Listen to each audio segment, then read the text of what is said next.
Well, I've done it again. I've been shopping.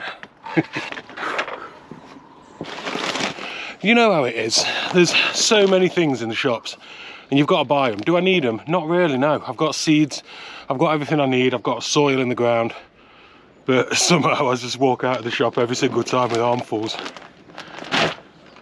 But at the same time, this is the most exciting time of year, isn't it? Because there's so many things that you want to do, so much promise, so much, you know, hopes and dreams for the new season. You want to grow everything, you want to grow the biggest and the nicest and the tastiest. And that just sort of turns into spending money. It does for me anyway. I've got a bug. So, what have I bought, you ask? Well, what haven't I bought? I think the answer is, got myself some more seed trays. These are the, well, about 40 cells in a seed tray. You get 3 of them for £1. Yes, they are kind of single-use plastic. I've got that, but that's going back home with me for my seedlings at home. I have got some liquid seaweed plant tonic. I find that's a really good one while the plants are growing, and then once they start fruiting and flowering, I'll switch over onto a tomato style fertiliser. Bought some onion sets. Now I have grown, I've done all sorts this year. I've got this bed back here that I've put onion sets in last year to see how they do. That's my first time of putting onion sets in the autumn, you know, to harvest the following year. What I would usually do is what I'm about to do, which is put onion sets into some trays around about now, mid to end of Jan. This video will probably go out February, just to be confusing, and then let them grow on and then plant those out, you know, once I've got the leaves up and the roots down. I've got some red shallots here as well. These, obviously unlike the onion sets which grow, the shallots will actually divide, so you'll end up with, instead of one shallot, you'll end up with lots of shallots. What else have we got? I've got some red onions, never do terribly well. What's that? Seen something out of the corner of my eye. I thought it was a rabbit, but it wasn't. Got some red Baron red onion sets as well, so they can get going away. A couple of these pots here, these are 40cm pots, which are a lot bigger when they get closer to the screen than they are further away from the screen. Tiny, big, tiny, it's all a matter of perspective. Oh, and then I've got this bag down here, do you see? Right. To mix in with me standard compost, I've got this stuff. This is horticultural grade vermiculite. Now, I like this stuff personally because it adds something to a standard multi-purpose or potting compost. I just find that the water, you know, drains out a lot better, and also it retains moisture better, just, you know, a bit weirdly. It also can sort of hold on to, oh hang on, it says it here. I might have shown you this last year as well. Absorbs nutrients, releasing them to plant roots, aids aeration, helps prevent soil compaction. Which is all good things when you're growing little baby plants. So I've got that. What I tend to do is mix a couple of handfuls of that in when I'm, you know, mixing up some potting compost. Oh, for the first time ever, I'm going to try this stuff. Obviously pressure's on at the minute to sort of reduce the use of peat composts. So I've got this stuff. It's Coco, go on, have a word, go at that word. Coco Coir, Coco Coir. I've seen it written down a million times and now I've come to say it. I don't know quite how to do it, but there it is. Coco Coir potting compost. So this little packet here, that expands up to 40 litres, which is like, you know, standard multi-purpose bag size. But there's no peat in there, and it's, you know, reduced packaging and all the rest of it, so ecologically it's much more sound. So we'll give that a go. I think the other good thing about it is you can just sort of saw off what you need. I'll show it you better later on, but as you can see, it's like this sort of block. So, you know, if you only need 10 litres of compost, cut 10 litres of compost worth off. I'll show you later on, actually, it'll be more fun. Ooh. Oh, like I'm not already growing enough garlic. I bought some more garlic. I was in garden centre, I saw this, it's called Vigour. It's red, and, you know, just something like that, a little bit of a novelty. That was enough to sort of, you know, tempt me in, so I bought that as well. Obviously garlic needs a cold period, it's January, so there's still plenty of time for that. So we'll get that in. Oh, another packet of seed trays. And then, I don't know if you remember a couple of vids back, I bought a blueberry bush to go with my other blueberry bushes down here. I've bought another blueberry bush. This is Patriot, these are in Tesco's, these are £2. So when I saw that, I thought, you know what, I'm having you. And one of those is going to go into one of those grey pots there. And because I bought 2 grey pots, I thought, you know what, I need another blueberry, you know, to bring my tally to 5. So I got this one as well. It's quite a beautiful little plant. This one's called Darrow. So I don't know why, but I seem to be going kind of blueberry themed this year. People have sort of questioned why I've got them in pots, you know, and then, you know, there was one suggestion of making a little bed at the front of the shed filled with ericaceous compost. So, you know, that's all things that can happen. While I've got them in pots, I can still move them on. But yes, so that's another 2 blueberries there, which are going to go into the grey pots when I get them in it. Gosh, I'm talking and waffling, aren't I? What else have I got? Oh, that's private. Now, what I did get, is I got this little pot here, which I thought was kind of cute when I saw it. What that is, that's something that I've used sort of industrially at work for many years. It's called a barrier cream. Now, when I saw this one, I thought, you know what, why not? And what you do is, before you start working in your garden, you put barrier cream on your hands and then it dries. Then you go off, do all your work, do what you need to do. When it comes to washing your hands at the end of the day, the barrier cream's kind of created a, you know, a layer on your hands. So when you wash your hands, all the dirt falls off and you've got sparkly clean hands. That's the idea with that anyway, so we'll give it a go. Right, first thing I'm going to do, again, is pot up my blueberries that I've just bought. These are clever pots, by the way, that I bought. Do you see the raised sort of pods inside, if you like? I think what that's going to do is that's going to create a little reservoir of water in the bottom where it can't drain away for the bottom inch or so, you know, which will just help when watering the plants and just help them retain a bit more moisture. So apparently that's why it's a clever pot. I'm not sponsored by these guys or anything like that, you know, I'm just showing you what I found. I went in, I wanted to buy some more of the black tubs, like those that I had down there, which were from Wilko, but I couldn't find those, but I could find these. So, you know, they weren't too bad price. Thought before I get my hands messy, might as well use some of my new barrier cream, hadn't I? You know. Wouldn't have considered anything like this 10 years ago, do you know what I mean? But it's like, as I'm getting older, I just prefer my comforts. Oh gosh, it says, can't go into it. Oh, it looks very much like ladies' night cream. Oh, apparently, I don't know. So, here we go then. So it's just some of that. I'll just put that on my hands. Barrier cream.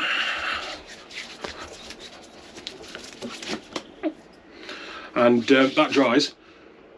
And then when I wash my hands later on, all the dirt falls off my hands. That's the idea anyway. Lovely job.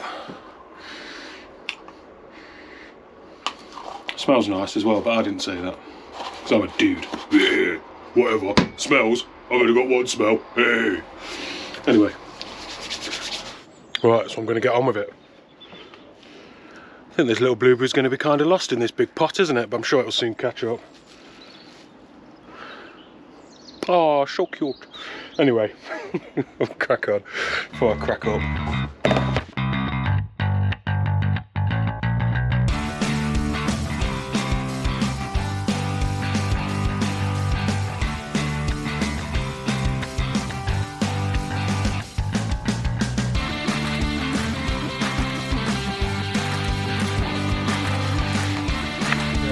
There's one, and there's another one.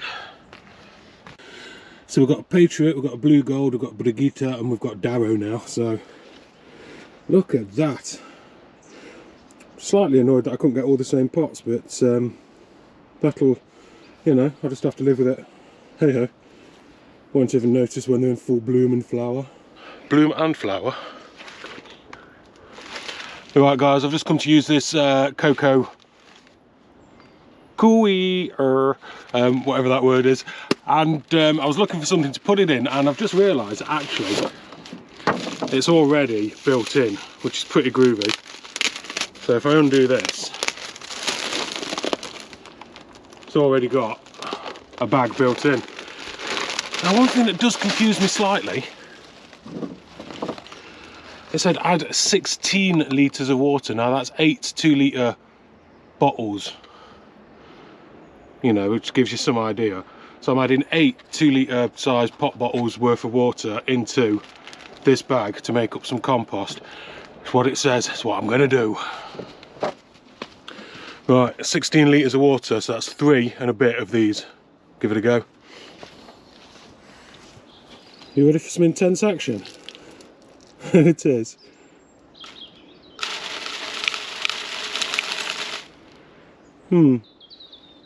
I was expecting something explosive like one of those super compressed face cloths that you used to buy. Oh well, guess we'll dump it on.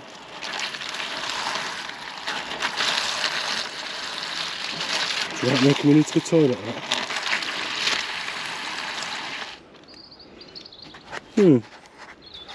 So, still seems very solid. I suppose it will need some time. I'm going to stick this on the floor because I think having it up there on the chair isn't going to work. In fact, anything over the perfectly level ground I don't think it's going to work. 16 litres of water, yeah, another 2 of those. Oh well.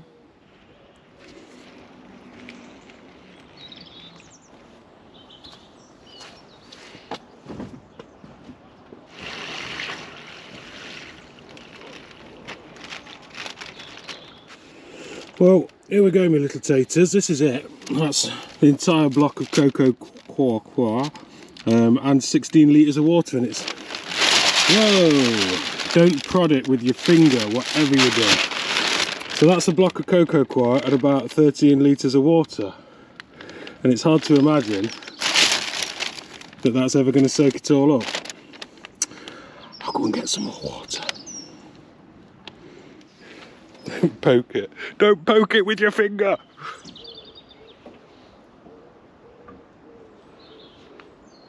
Right, I think we're getting some action out of it now. It's just, when it starts out, I think it's that dry.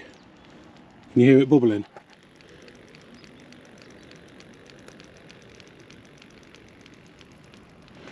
Yeah, so it is doing some soaking up.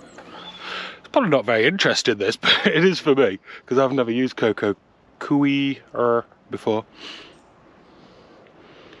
Coco Coir? Coco Coir. Coir. Coir sounds right, doesn't it? Should we go Coir? I watched an allotment gardener video. I couldn't believe the action. Yo, oh,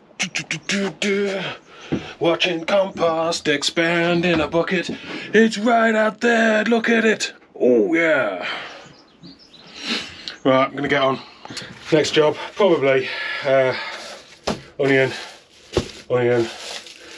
shallot. Right, so for the onions and shallots to get going, obviously they're fully hardy plants, but at this time of year it's that cold, they are just going to sit dormant if I try and put them straight outside.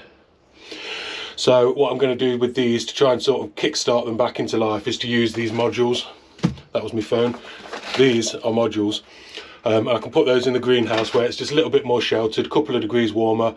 That'll spark them into life, that'll encourage them to put the roots down, put little shoots up, and then once we've got little alive growing plants, then you know, we can sort of plant them straight outside from there. We know that we're onto a winner.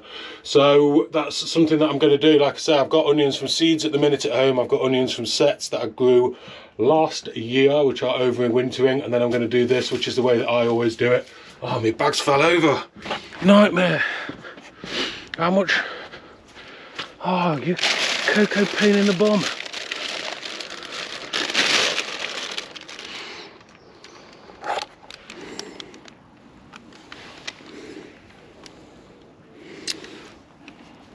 I need something to support this bag. It is starting to decompactificate though, isn't it? Look, you see? I ain't got a clue how much water to put back in that blooming thing now. Next time I'm buying compost. If anybody hears me talking about Coco Coir again, just discourage me.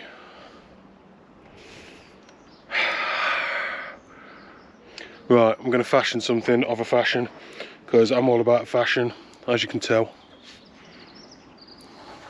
Okay, so this is refilled with water and hopefully ready to go. It's still just kind of a square block sitting there bobbing around, but we shall see, we shall see.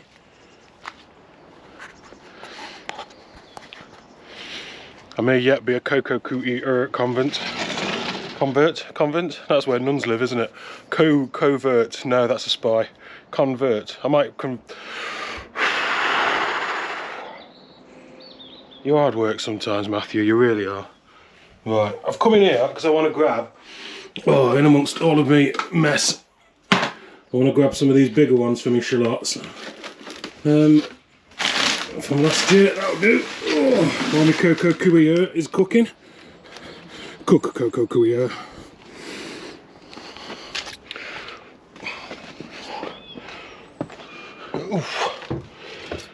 Oh, right, what are we doing? Right. Oh, okay. Right, I'll mix up my first batch of potting compost, I think, for this year. Just going to use for the onions.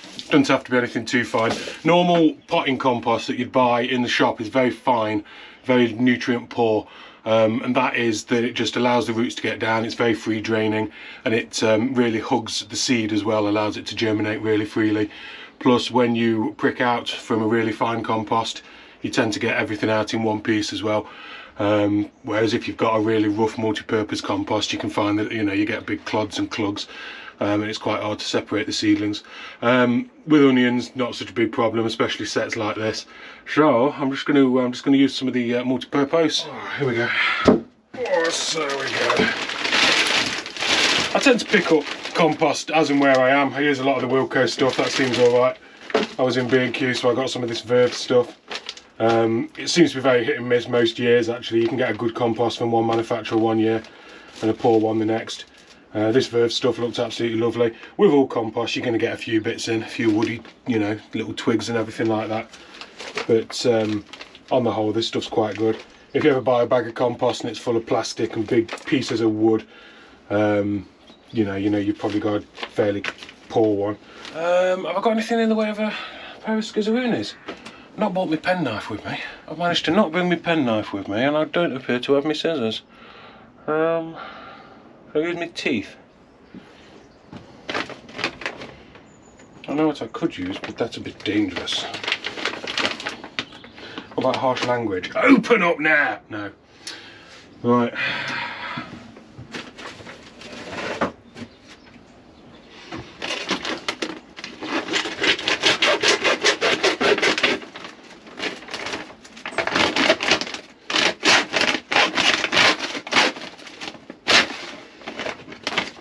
I always recommend you open your bags of vermiculite and compost with a hacksaw. Better safe than sorry.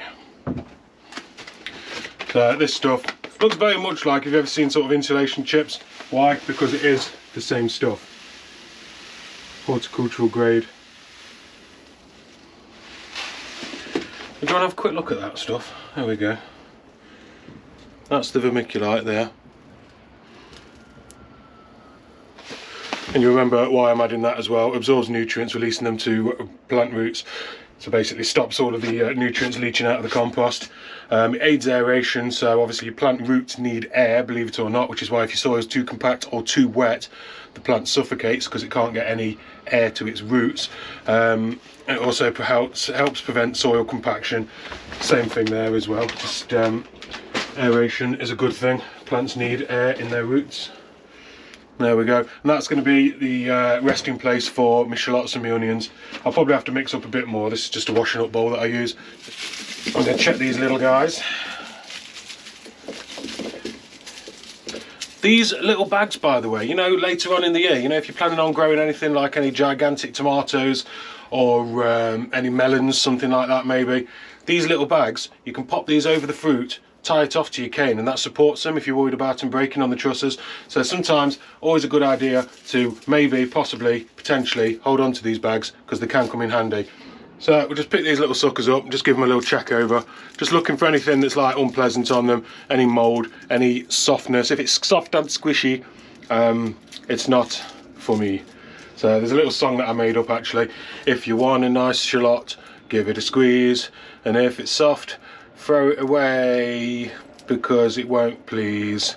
And the same if it's got any mould on it, chuck it away. That's the way to get the best shallots, yay. So here we go, here's a bad one. Look at him.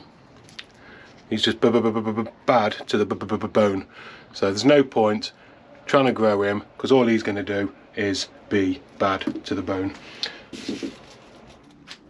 So there we go, there's just a couple of trays. I've not pushed that down at all, because what you'll find is some of these shallots are actually nearly as big as that cell itself. All you really want is you want that basal plate in contact with that, which is moist soil. So that'll just, trigger it into life, I suppose. So I'm just going to get the shallots and just gently lay them on top there. With the compost being so loose, hopefully the roots will penetrate. You might come back and find that some of these have lifted. As the roots have pushed down, it sort of pushed itself out of the compost, but you can always just prod them back in again. So there we go, that's the shallots. They're all ready to go away anyway, so I'll just put them in the greenhouse and, you know, a bit of water. Oh, actually no, I'll show you what I'm going to do. This is me grabbing them shallots that I just done and plonking them in there. If you have a look, that's absolutely stupendous, because now look, move them around with one hand. What I can do, drop water into that tray, the capillary matting will soak it up, distribute it as the plants need it. It's absolutely perfect. Instead of pouring water in 4, 8, 12, 16, 20, 24 different cells, I'm just pouring it in the bottom tray and they can all draw it up as they need. Beautiful top tip for you right there. Right, that's your lot with those.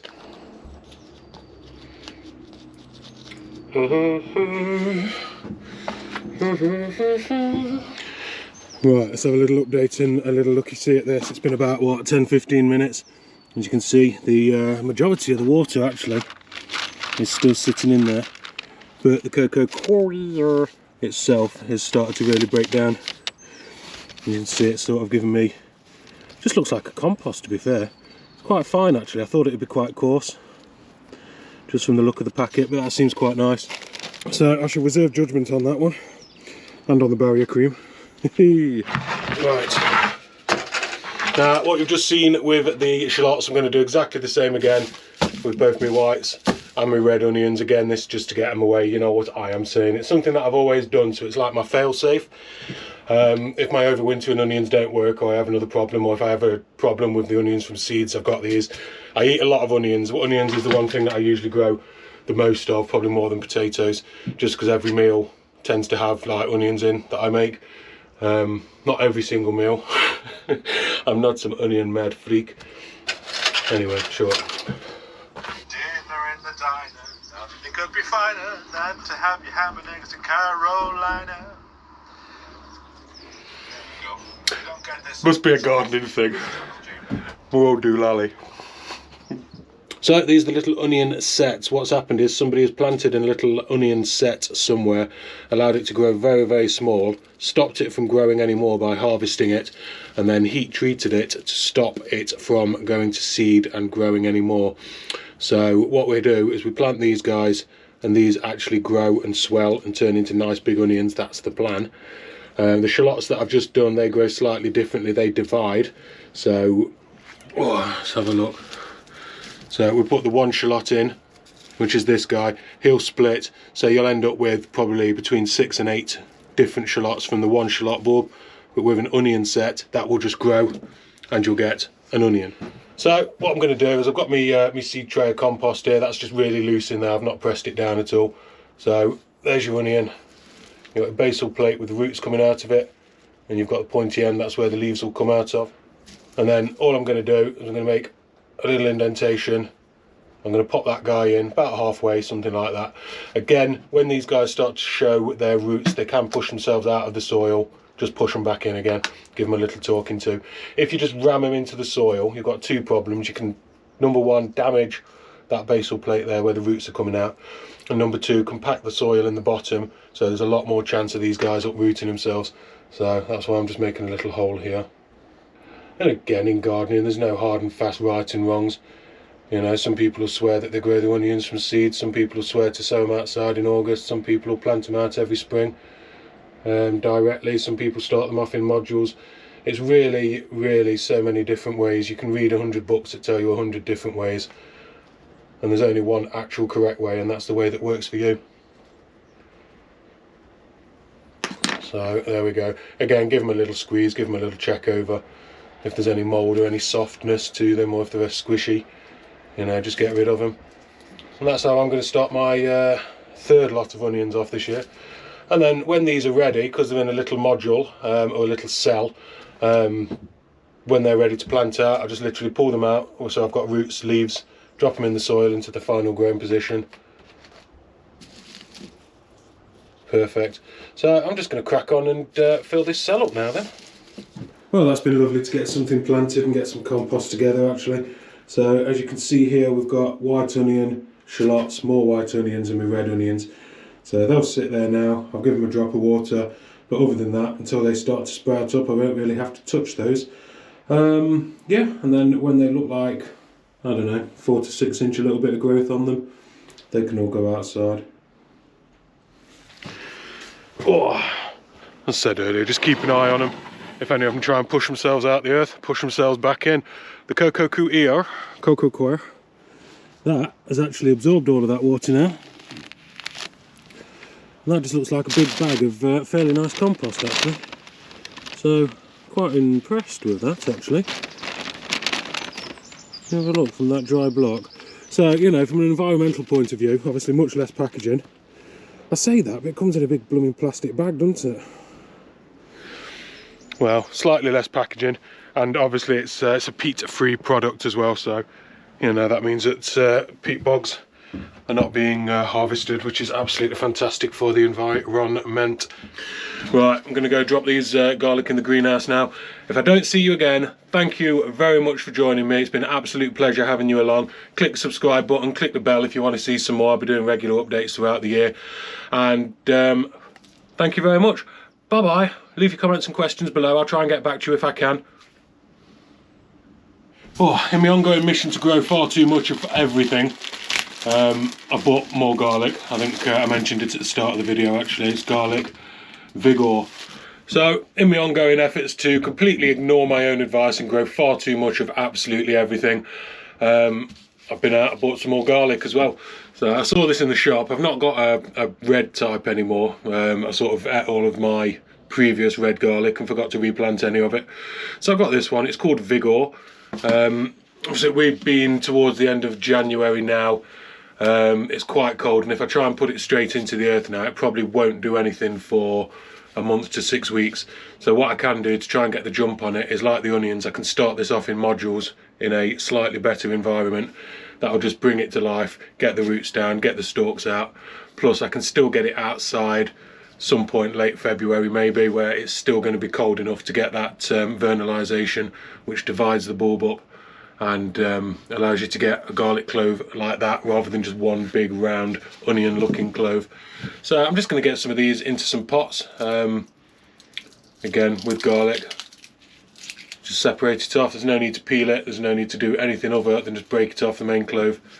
Try not to cause any major damage to it. Right, so just to get this garlic away and start it again, that's how you drop your trowel on the floor. Just again, more compost. Same stuff again. Now garlic quite likes to be planted deep. Now what I can do is I'll get it started out in these trays, and then when I pot it on I shall put it in a little bit deeper, because ideally, if that's the soil level, you want to be going at least a clove depth underneath. So if the clove's an inch, then an inch, that's your soil surface. Obviously in a tray that's going to be quite hard to achieve, so I'm just going to do best I can. This will wake them up, then they can go outside. That's the plan. If we get a ridiculously hot spring again, like if next week it's red hot, then we've not going to really work out, but we shall see. Dibby dib, dib, dib. Right, so here we go, in.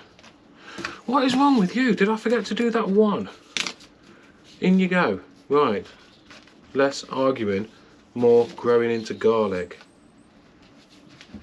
Right, I'm going to go drop these garlic in the greenhouse now. If I don't see you again, thank you very much for joining me. It's been an absolute pleasure having you along. Click the subscribe button, click the bell if you want to see some more. I'll be doing regular updates throughout the year. And thank you very much. Bye bye. Leave your comments and questions below. I'll try and get back to you if I can.